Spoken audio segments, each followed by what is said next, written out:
This story was written by Ms. Franklin's class, and it's called The Time Machine That Ran on Flour. In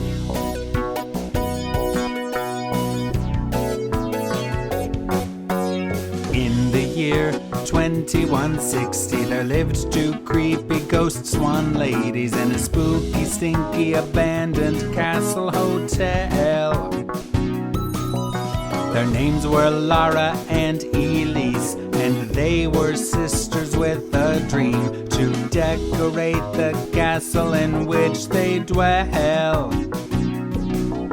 They want to know how their ancestors decorated the castle hotel. Their time machine can take them back to 1987 so they can tell. But they require flour, they need it to power their time machine, the baking kind. They require flour so they can fulfill their time traveling dreams. The power of the flour can help their decorating scheme. But all the sisters' flour was wasted. They keep dumping it on their faces. They love how it looks and it feels nice on their face. The flour falls off, they drench themselves with more. It's so relaxing, but they can't afford it. They go through 5 pounds of flour a day.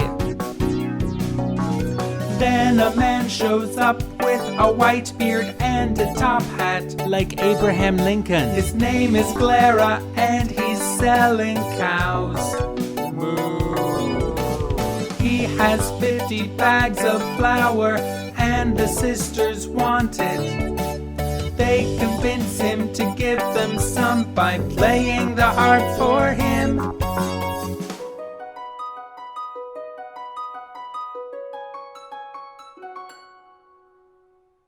Wow, you play the harp really lovely. I'll give you 100 pounds of flour.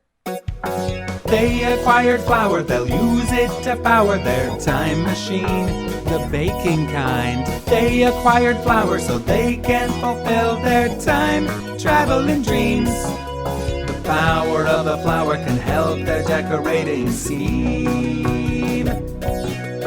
The very next day, Laura and Elise used the flour to turn on the time machine. They traveled back to 1987.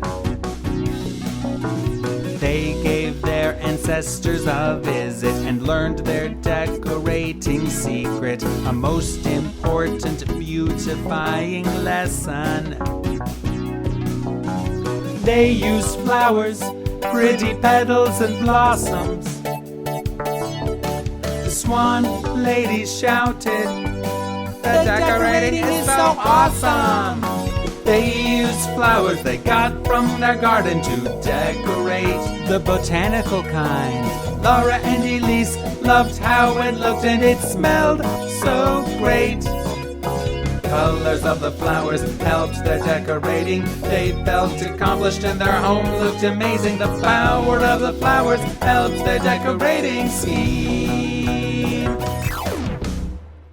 The end.